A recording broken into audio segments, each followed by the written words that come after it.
तुम्ही या चॅनलवर नवीन असाल तर सबस्क्राइब करा, तसेच लाईक आणि शेअर नक्की करा। टाकळी सिकंदर ते पुळूज रस्त्यावर धुळीचे साम्राज्य। रस्त्यावरील धुळीमुळे शेतकऱ्यांच्या फळबागा, द्राक्ष बागा धोक्यात।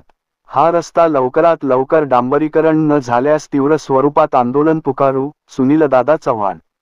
टाकळी सिकंदर ते पुळूज या रस्त्याचे काम सुरू असून अद्याप रस्ता पूर्ण झाला नाही, यामुळे रस्त्यावर धुळीचे साम्राज्य निर्माण झाले आहे।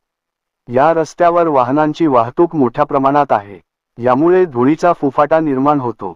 यामुळेच टाकळी सिकंदर ते पुळूज रस्त्यावरील शेतकऱ्यांच्या ऊस, द्राक्ष, डाळिंब, लिंबोळी अशा अनेक फळ बागांवर धुळीची चादर ओढली गेली आहे।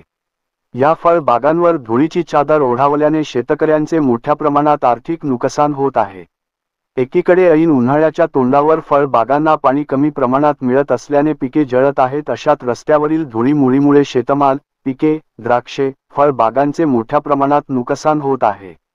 टाकळी सिकंदर ते पुळूज हा लवकरात लवकर डांबरीकरण पूर्ण करावा। हा रस्ता डांबरीकरण न झाल्यास यासाठी आम्ही तीव्र स्वरूपाचे आंदोलन करू, असा इशारा भाजपाचे तालुका अध्यक्ष सुनील चव्हाण यांच्याकडून देण्यात आला आहे।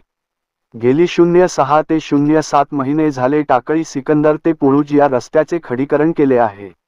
या रस्त्या संदर्भात भाजपाचे मोहोळ तालुका अध्यक्ष सुनील दादा चव्हाण यांनी वारंवार संबंधित रस्त्याचे ठेकेदार, सार्वजनिक बांधकाम विभाग सोलापूर व मोहोळ येथील संबंधित अधिकाऱ्यांना समक्ष भेटून व पत्रव्यवहार करून व तोंडी सांगून सुद्धा या गोष्टीकडे या अधिकाऱ्यांनी पाठ फिरवल्यामुळे संपूर्ण या भागातील शेतकऱ्यांमध्ये नाराजी पसरली असून संबंधित रस्त्याचे ठेकेदार यांना सार्वजनिक विभागाचे अधिकारी पाठीशी घालत आहेत।